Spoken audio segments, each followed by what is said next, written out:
Ako si Ori. Nakatira sa Sagada Mountain Province.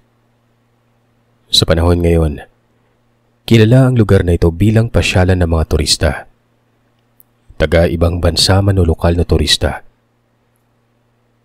Pero noong panahon ng dekada 80, nakaranas ang lugar namin ng hindi kaaya-aya at kakaibang karanasan. Nakatira kami sa isang barangay kung saan hindi kaagad pinupunta ng mga tao na hindi naman nakatira sa lugar. Paminsan-minsan ay may dumadalaw na panauhin, mga kakilala ng aming kapitbahay o hindi kaya ay mga kasamahan nila sa trabaho sa bayan. Hanggang sa isang araw, umuwi ang tiyahin ko na si Demina. Dalagang kapatid ito ng aking ama. Nakapag-asawa ito ng taga Manila. Yung una pa lamang ay hindi na gusto ni lolo at lola ang lalaki. Hindi magandang impresyon nila dito. Halos hindi kasi ito nagsasalita at ni hindi man lamang nagbibigay galang sa mga matatanda sa tuwing pumupunta ito sa kanila. Ganun pa man ay ipinaglaban ni Tia Uri ang pag-iibigan nila ng lalaking iyon. Umalis ito ng Sagada at nakipagtanan sa kanyang nobyo. Mahigit 5 taon na hindi nakauwi si Tia Demina. Sinubukan silang hanapin ni tatay sa Manila pero hindi niya sila nakita noon. Napakalawak naman kasi ng Manila at wala silang alam kung saan ito nakatira kaya hindi niya sila mahanap. Napilitan na umuwi si tatay sa Sagada. Ibinalita niyang hindi niya nahanap si Tia Demina. Dahil kaisa-isa lamang itong anak na babae, nagdulot ito ng kalungkutan kina lolo at lola. Pilit na lamang na inaalaw ni nanay at tatay ang lungkot na nararamdaman ng matanda. Hanggang sa ipinanganak na ako ni nanay, naging abala si lola sa pag-aalaga sa akin at malaking tulong ang pagdating ko sa pamilya. Doon ay unti-unting natanggap ni lola na may sarili ng desisyon at buhay ang kanyang anak na si Tia Demina. 7 taon ang lumipas. Malaki na ako. Palagi nang kasama ni lola saan man ito magpunta. Isang hapon, habang nasa taniman kami ng gulay, abala si lola sa pag-aasikaso sa kanyang mga tanim, habang ako naman ay naglalaro lamang sa pilapil. May lumapit sa akin na isang payat at puntis na babae at nagtanong kung may kilala ba akong Jacinta. Sinabi rin ito na si Jacinta ang nagmamay-ari ng gulayan na tinatambayan ko ng mga panahon na yon. Sumagot naman ako na lola ko si Jacinta. Kasunod nito ay ang pagtawag ko kay lola na abala sa pag-aani ng gulay ng mga panahon na yon. Nginitian ako ng babae. Tinanong kung sino ang papa ko. Sabi ko si Islaw. Doon ko na tinanong kung sino siya. Siya umano si Demina, ang bunsong kapatid ni papa. Ipinakilala niya rin sa akin ang kasama niyang bata na si Sito noon. Sa tingin ko ay konti lamang ang tanda nito sa akin. Ilang sandali pa ay lumapit na sa amin si lola.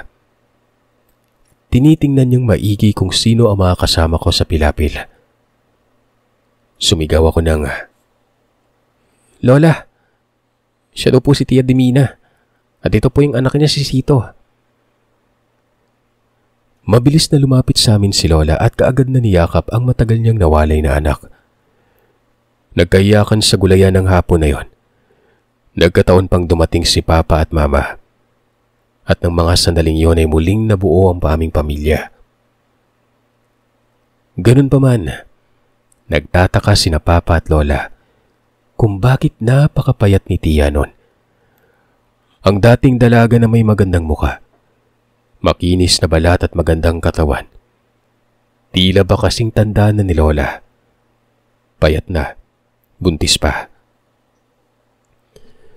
Pagdating sa bahay ay nadatnan namin si lolo na inaasikaso ang mga bibiyakin na kahoy. Nagtataka si lolo ibatan kung sino ang aming kasama noon. Pero na makita niya na ito ng malapitan, doon niya ito nakilala. Walang pagsidlan ng kaligayahan na kasama na nilang bunsong anak. Pinakilala ni Tia sa amin ng pormalang anak niyang panganay, na siyang nagbigay galang naman kina lolo at lola. Ganon din kina mama at papa. Pinapasok na muna nila sa bahay at binigyan ng makakain nun. Dahil itsurang gutom na gutom talaga mag-ina. Wala din silang bitbit na kahit isang pirasong damit man lang. Hinanap naman ni mama ang kanyang maliit na damit at binigay kay Tia ni Mina nun. Inilabas din ni Lola ang mga damit ni Tia nung dalaga pa lamang siya. Dahil sa pagod na mag-ina, mas pinili na muna nila Papa na huwag na munang tanungin si Tia kung ano ang nangyari sa kanilang mag-ina nun.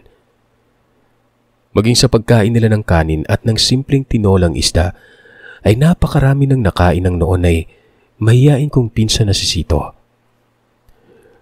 Pagkatapos kumain, naligo na muna mag-ina.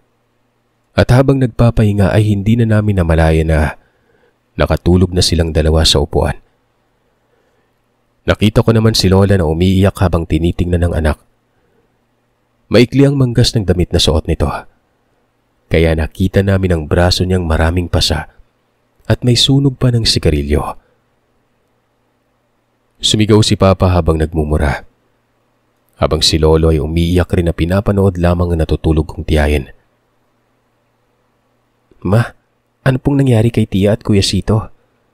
Tanong ko kay Mama. Hindi ko alam anak.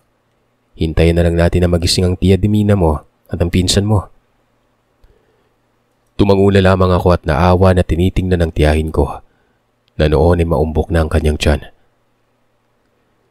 Maging ang pinsan kong si Sito ay may mga pasa din sa braso. Galit na galit pa rin si Papa habang dumadakip ng manok sa kulungan. Inutusan siya ni Lolo na magluto ng tinolang manok na may sayote. Sa tingin nila Papa, ilang araw nang nagugutom at napabayaan ang sarili nito. Nang makaluto na ng hapunan, pinauna na lamang ako ni Mama sa pagkain. Hihintayin naman na nilang magising sina Tia di Mina at Kuya Sito bago maghapunan nun. Dahil sa hindi pa naman ako nagugutom, sinabihan ko na lamang sila na gisingin na lamang ako kapag kakain na. Pumayag naman ito, kaya pumasok na muna ako sa silid namin. Ilang saglit pa lamang akong nakahiga nang marinig ko na umiiyak si Tia habang nagmamakaawa. Parang awa mo na, Danny. Tama na. Maawa ka sa amin ni Sito. Tama na. Sigaw nito habang umiiyak. Dali-dali akong lumabas ng silid at dumiretso sa silid ni Tia. Naabutan ko na niyayakap na siya ni Lola habang umiiyak. Muli ko namang nakita si Papa na kumukuyom ang palad. Si Mama naman ay nagpapahid rin ng kanyang luha. Umupo ako sa tabi ni Kuya Sito na noon ay nakaupo sa sala. Tinanong ko siya kung anong nangyari noon. Ayon sa kanya, madalas kaming saktan ni Papa, lalo na kapag nalalasing siya. Kahit anong mahahawakan niya, hinahampas niya sa akin at kay Mama. Nung nakaraan lang, muntik na niya kaming patayin. Ayaw niya kasi tanggapin na nabuntis ulit si Mama. Hindi na kasi makakapagtrabaho si Mama kapag buntis siya kaya galit si Papa. Bakit si Tia yung nagtatrabaho, Kuya? Yung Papa mo ba nagtatrabaho din? Umiling lamang si Kuya Sito. Sinabi nitong walang trabaho ang kanyang ama. Puro alak, sigarilyo, inom at babae. Minsan may ipinagbabawal na gamot pa. Kapag walang maibigay na pera ang kanyang mama, doon na sila sinasaktan. Muli ko itong tinanong kung bakit hindi sila umuwi dati pa. Sinabi naman ni Kuya Sito na natatakot ang kanyang mama. Baka pagalitan siya ng kanyang magulang at ng kanyang Kuya Islaw. Doon na sumagot si Papa na matagal na palang nakikinig sa aming pag-uusap. Sinabi niya kay Kuya Sito na hinahanap nga niya si Tia sa Manila. May 5 taon na ang nakaraan. Nagkasakit kasi si Lola at si Tia di Mina ang hinahanap. Halika nga dito, pamangkin. Wika ni Papa kay Kuya. Nang umangat ito ng tingin sa kanya ay niyakap niya ito ng mahigpit. Doon pa lamang umiyak nang umiyak si Kuya Sito ng malakas. Pinatahan ito ni Papa. Simula ngayon wala nang pwedeng manakit sa inyo ng mama mo. Dito na kayo sa puder namin. Lugar ng mama mo, kaya lugar mo na rin. Huwag ka matakot at maiiya sa mga tao sa paligid mo Lahat ng tao dito kadugo natin. Tumango naman ito at nagpasalamat kay Papa. Samantalang si Tia Dimina, inalalayan na ni Mama at Lola nun. Nang palabas na ito ng silid, biglang sumakit ang tiyan ni Tia. Nakita kong may dugo ang laylayan ng kanyang damit kaya tinawag ko si Mama at tinuro ang damit ni Tia nun. Doon na nagsisigaw si Tia. Umiiyak habang sinasabi na hindi niya kaya ang pagsakit ng kanyang tiyan. Muli itong pinahiga ni Mama at ni Lola, habang si Papa naman ay kaagad na umalis para sunduin ang albularyo sa aming lugar na si Manang Marlene. At dahil malapit lamang ito sa bahay namin kaya wala pang 20 minuto, nasa bahay na ito. Siya na ang umarap kay Tia Dimina at si Mama naman ang umaalalay sa kanya. Si Papa at Lolo naman ay nagsiga sa labas ng bahay. Pinaikutan nila ng siga ang bahay. Nilagyan nila ng maraming sirang goma at maraming asin ang siga nun. Kaya puro amoy goma ang paligid ng bahay namin. Habang si Tia naman, patuloy pa rin sa pagsisisigaw dahil sa sakit ng tiyan niya. Hanggang sa tinanggal na ni Tia Marlene ang panloob na saplot nito. Pinaere kahit hindi pa kabuhanan. Wala. Kahit ayaw pa man ni Tia ay wala na siyang nagawa kundi ang umire. Ayon sa albularyo, patay na ang bata sa tiyan ni Tia. Wala na siyang magagawa kundi ang ilabas na ito. Kulang-kulang kalahating oras ang nakaraan. Nailabas na ni Tia ang lasog-lasog na katawan ng sanggol. Hindi na pumayag si Lola na makita pa ni Tia ang kanyang anak. Mas lalo lang siyang malungkot at maghihinagpis kapag nakita pa nito ang anak niya sa ganong kalagayan. Binigay na ng albularyo ang lasog-lasog na katawan ng sanggol kay Papa. Napayak si Papa na makita niya na babae ang sanggol na yon. Kamukhang kamukha pa ni Tia. Maingat niya yung inilapag sa pinaglumaan kong lampin at binalot. Pagkatapos ay maingat niyang nilagay sa loob ng karton. Kahit hating gabi ng gabing yon, sinikap pa rin nilang mailibing ng maayos ang labi ng sanggol. Dinasalan ito ng albularyo at binindisyonan para kahit papano ay maayos ang paglibing sa kanya. Umiiyak naman si Kuya Sito habang tinitingnan ng kanyang kapatid. Inutusan naman ako ni Lola na padalan ko ng kung anong gusto kong ipadala sa sanggol para maalala niya ang kanyang kamag-anak. Kinuha ko yung paborito kong panyo. Kinumot ko yun sa aking pinsan. Hindi ko alam kung ano ang sasabihin ko sa pinsan ko na hindi pa man naisilang pero kagad na kaming iniwan. Umiiling ang ulo ni Papa habang nagsasabi ng, "Pagkatapos kang ipaglaban ng kapatid ko, Danny, ganito pa yung ginawa mo sa kanya. Hindi lang sa kanya kundi lalo na sa mga pamangkin ko. Huwag sana tayong pagtagpuin ng tadhana. Hindi ko alam yung magagawa ko sa iyo." Nakakuyom ang palad na wika ni Papa habang dinadasalan ng albularyo ang sanggol. Pagkatapos na mailibing ang sanggol at maayos na si Tia, doon pa lang kami nakaramdam ng gutom. Doon pa lamang kami pinakain ni Mama. Habang si Tia naman, matyagang sinusubuan ni Lola at Mama. Kahit pa ayaw niyang kumain. Pagkatapos namin kumain ay pinatulog na kami ni Mama. Si Kuya Sito ay sinabihan ni Mama na tabihan si Tia noon dahil walang ibang magpapalakas kay Tia sa mga oras na yun kundi siya lang. Si Papa naman, hinatid na ang albularyo na nakatira, hindi kalayuan sa amin. Habang sina Lolo at Lola, tinabihan na mag-ina. Kinabukasan paggising ko ay gising na rin ang lahat. Hindi na kumikibo si Tia.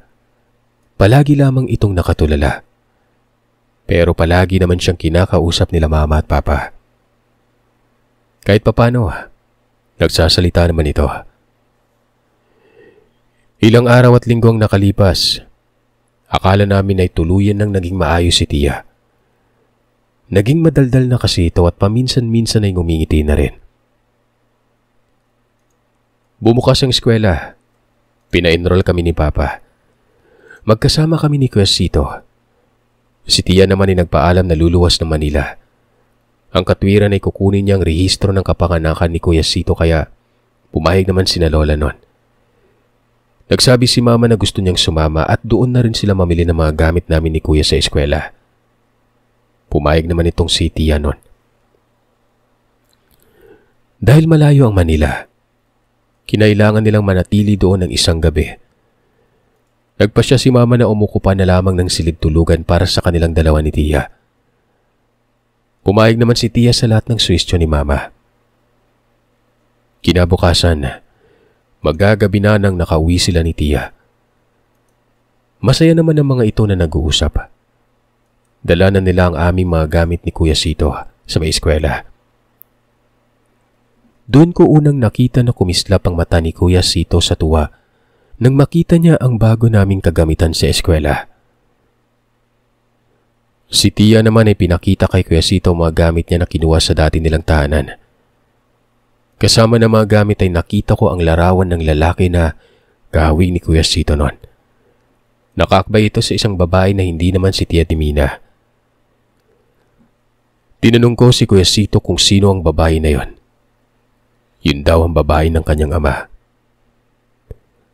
Kaagad na kinuha ni Tia ang larawan sa amin. Tinago. Hindi naman namin yun pinansin ni Kuya Sito. Tinawag na kasi kami ni Mama para ipasukat sa amin ang mga nabili niyang sapatos. Kinabukasan, Lunes. Maaga pa kaming inihatid ni Papa sa eskwela. Kailangan kasi naming maglakad ng 1 oras bago makarating sa eskwela nun. Pinabaunan na lamang kami ng tanghalian para hindi na kami maglakad pa ng malayo at hindi na rin sila maabala sa kanilang mga trabaho. Sa katauhan ni Kuya Sito ay nagkaroon ako ng kapatid. Palagi niya akong inaalalayan sa eskwelahan. Naging maayos ang aming pag-aaral. Ang mga matatanda naman ay normal lang na abala sa kanilang araw-araw na gawain. Si Tia Dimina, tila ba siya ang mas abala sa aming lahat? Palagi kasi siyang ginagabi sa taniman ng gulay. Kahit pa sabihin nila Lola na sumabay na sa kanila pauwi nun. Pero mas pinipili nitong manatili pa sa taniman. Ayon sa kanya, may kubo naman kami doon at malapit lang sa bahay kaya hindi naman sila Lola nag-aalala. Hanggang sa isang araw nun, naamoy namin na parang amoy usok si Tia. Ayon sa kanya ay nagsiga siya sa taniman kanina kaya may usok umano. Nung una, wala naman kaming napansing kakaiba kay Tia, maliban sa pagiging amoy usok nito. Pero palagi naman siyang may katwiran kaya hinahayaan na lamang namin siya. Hanggang sa habang tumatagal, paiba na ng paiba ang ugali ni Tia noon. Maging si Kuya Sito ay hindi na niya nakakausap ng maayos ang kanyang ina. Nagdesisyon na rin siyang magpatayo ng kanyang sariling bahay, may kalayuan sa amin. Nasa kabilang burol ito. Sinabihan naman ito ni Lola na isama niya si Sito para may kasama siya doon pero hindi ito pumayag. Ayon sa kanya ay mas maayos na nasa bahay si Sito para hindi na mahihirapan pa si Papa sa paghatid at sundo sa amin noon. Nagsabi naman si Lola na siya na lamang ang sasama kay Tia pero mas lalong ayaw ni Tia. Iginiit niyang huwag namin siyang intindihin dahil nasa maayos siyang pag-iisip at kalagayan. Mas gusto niya lang talaga umanong mapag-isa. Dahil sa kanyang sinabi ay sinabihan na lamang ni Papa sina Lola at Lola na hayaan na muna si Tia noon. Kahit na lumipat si Tia ng tirahan, araw-araw naman itong pumupunta sa bahay at umuwi na lamang ito bago pa man magtakip silim. Naging maayos ang aming buhay at ang aming pag-aaral. Hanggang sa sumapit ang buwan ng Agosto. Matagal-tagal nang naninirahan si Tia sa kanyang kubo. Naging panatag na kami sa uri ng pamumuhay nito. Pero isang hapon, habang naghahakot kami ni Kuya Sito ng mga kahoy na panggatong papasok sa bahay, may narinig kaming tumawag ng pangalan ni Kuya Sito. Nang lingunin namin ang pinanggagalingan ng boses na yon, isang lalaki at isang babae ang naglalakad papunta sa kinaroroonan namin. Sa likod ng mga ito, may mga kalalakihan din na sumusunod. Nasa 6 na taong puro kalalakihan ang kasama. Walang ano-ano, hinila ako ni Kuya na pumasok na sa bahay, na siyang ipinagtataka ko naman. Maging si Papa ay nagtataka kung bakit bigla kaming pumasok kahit hindi pa tapos ang aming ginagawa. Nang lalabas na sana si Papa sa bahay ay pinigilan naman siya ni Kuya Sito. "Tiyo, huwag. Si Papa yan at yung babae niya. Yung mga lalaki pong kasama niya, mga delikadong tao po yun sa amin." Natigilan naman si Papa nang marinig niya ang sinabi ni Kuya. Nang kakatok ng lalaki sa bahay, may bigla kaming narinig na pagsipol. Nagtaka ang mga kalalakihan kung saan nanggaling ang pagsipol na kanilang naririnig. Ilang sandali pa ay muli na namang tumunog ang sipol na yon. Kasunod nito ay ang paghawak ng mga kalalakihan sa kanilang tiyan. Tila ba may nararamdaman ng mga ito na hindi nila kayang tiisin nun. Naghahabulan ng mga ito sa pagmamadali. Sa pagtakbo ng mga kalalakihan, kaagad na lumabas si Tia na tila ba mula sa kawalan. Tinitigan niya ang dati niyang asawa at ang babae nito na ayon kay Mama ay mukhang buntis. Hinanap nito si Kuya Sito at ayon pa dito ay kukunin niya umano ito. Dahil sa sinabi ng lalaki, gumawa na si Lolo ng ingay na tradisyonal na ginagawa ng mga nakatira sa lugar kapag kailangan nila ng tulong. Sa pagtunog nun, nagsilabasan ng mga kalalakihan sa kanilang tahanan at nagpunta sa bahay. "Hindi ako baliw para ibigay ko ang anak ko sa isang demonyong katulad mo, Danny," sambit ni Tia.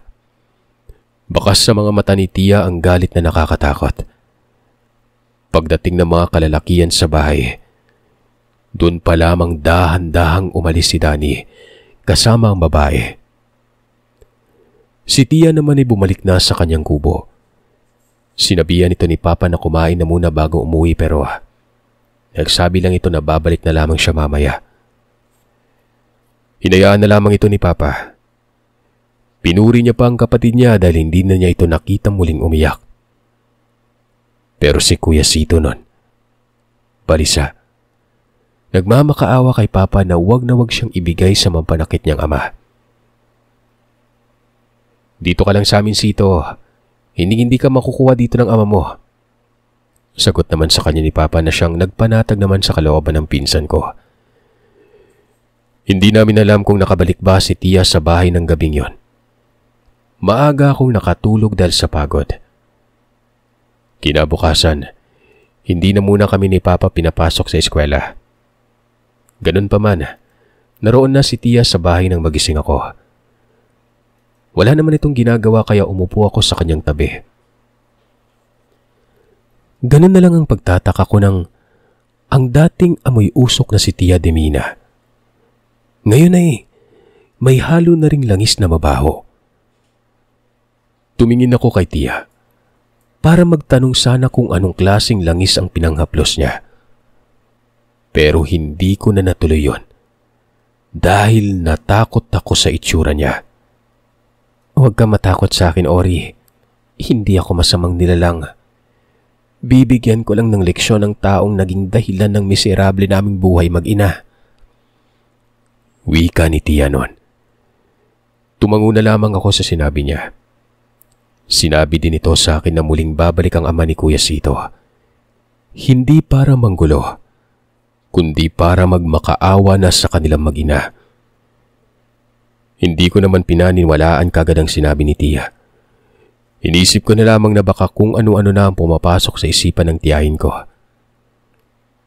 Pero nagulat na lamang ako nang tapikin ako nito sa balikat habang sinasabi na hindi siya nababaliw.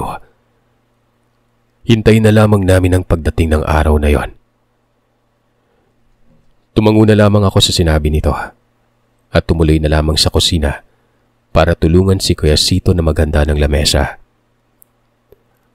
Habang kumakain, napapansin na rin ni Papa at Lola ang amoy na nanggagaling kay Tia. "Dimena, may ginagawa ka ba sa katawan mo?"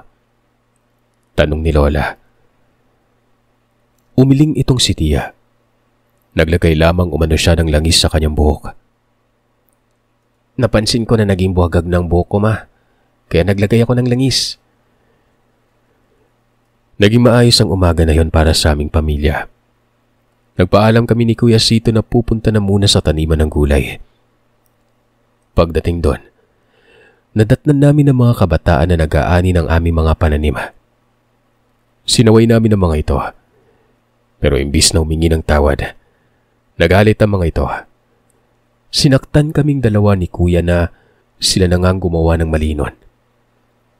Itinulak ako ng isang bata na siyang dahilan kung bakit natumba ako sa maputik na bahagi ng gulayan.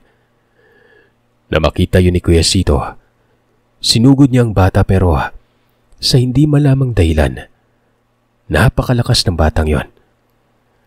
Sinabihan pa kami nitong maganda na ng pinakamatalas namin na sandata dahil babalikan umano nila kami mamayang gabi. Habang umuwi, umiyak ako sa natamo kong sakit sa katawan. Punong-puno pa ng putik yung damit ko noon. Pagdating namin sa bahay ay naroroon si Tia Dimina.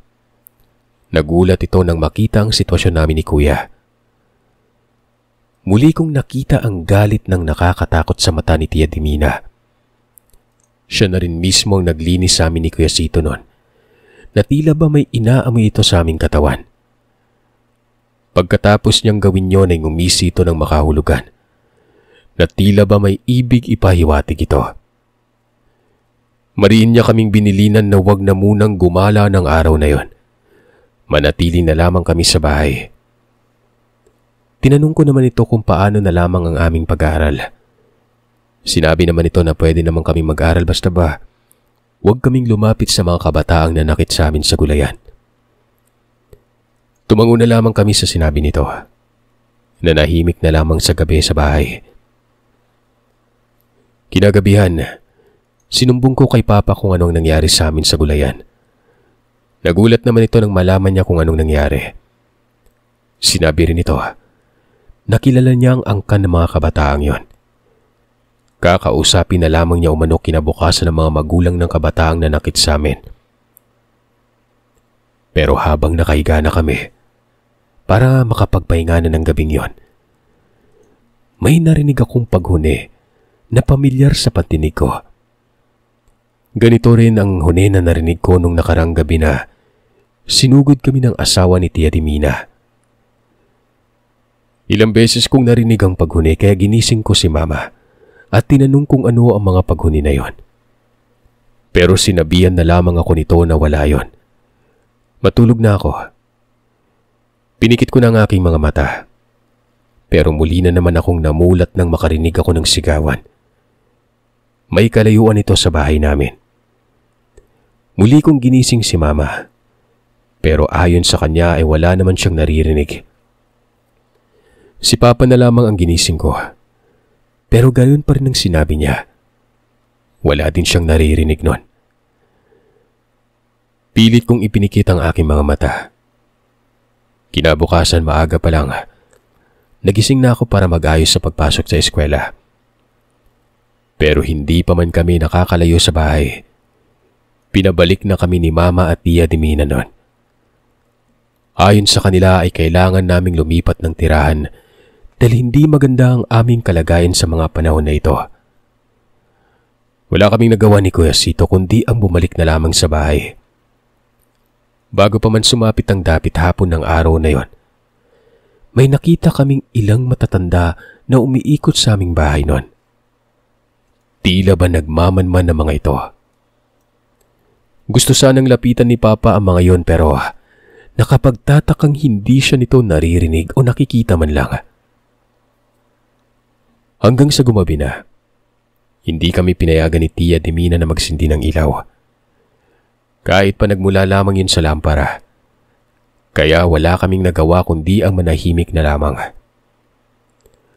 Ramdam namin ang kakaibang nangyayari sa paligid nun. Hinahanap namin si Tia Dimina pero hindi namin ito matagpuan. Maya-maya pa, nakarinig na naman na kami ng pamilyar na huni. Sila Mama at Papa, ngayon lamang narinig ang huni na yon.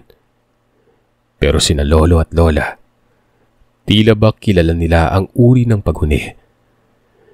Napaiyak si Lola nang mapagtanto ang muling pagbabalik ng nilalang sa aming lugar. Kinulit ko si Lola kung ano ang uri ng huni na yon. Tinanong ko si Lola kung sino ang may kagagawan ng nakakapanindig balahibong huni na yon. Ipinagtapat ni Lola, alaga umano yon ng isang nagngangalang Magnus. Isa umanong tagapamagitan ng liwanag at kadiliman. Bawat 8 taon ay bumabalik ito sa lupa para magkaroon ng mapagpupunlaan niya ng supling. Pero karamihan sa mga napili nito, walang nagtatagumpay. Kung hindi nababaliw at namamatay ang mga kababaihan sa hindi malamang dahilan. Pero sa mga panahong na ito, ay tila ba nagtagumpay ang nilalang sa kanyang napili noon. Sunod-sunod ang panghuni ng nilalang hindi kalayuan. Sari-saring ingay na ang aming narinig. Hindi nagtagal ay nawala na rin ang mga ingay na yon. Lumalim ang gabi. Muling bumalik ang mga ingay. At ngayon ay mas malapit na ito sa tirahan namin. Muli din naming narinig ang paghuni ng alagang nilalang ng tinatawag ni Lola na Magnus. Nakiris ako sa kung ano ba ang itsura ng mga ito. Naghanap ako ng pwedeng masilipan na butas. Hanggang sa naisipan ko ang aming bintana. May konting siwang ang sarado nito sa gitna. Sumilip ako sa siwang at ganun na lang ang pagkamangha ko nang nakita ko si Tia Dimina na nakaupo lamang sa tabi ng isang lalaki habang pinagmamasdan nila ang isang nilalang. May malalapad na kulay abuhing pakpak. Itong isang ito ang humaharap doon sa mga nilalang na hindi pangkaraniwang uri ng hayop. Hindi angkop ang itsura ng mga hayop na yun kesa sa kanilang tunog na pinakawalan. Sa isang kumpas lamang ng may pakpak na yon, nagsitumbahan ang nilalang na tila hindi na magawang makagalaw. Meron namang nakaluhod at nagmamakaawa sa lalaki na hindi ko makita ang itsura.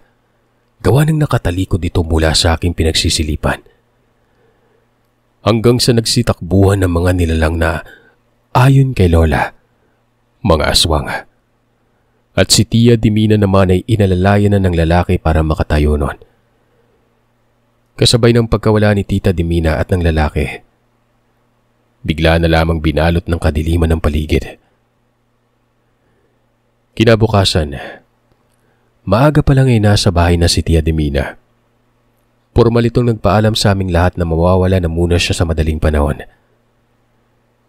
Niyakap na lamang niya sina Lolo at Lola ng mahigpit. Maging kami ni Sito at sinabihan na mag-aral kaming mabuti. Tuluyan nang nagpaalam si Tia Dimina ng araw na yon. At ang ama ni Tio Sito ay hindi na nakabalik kahit kailan sa aming lugar.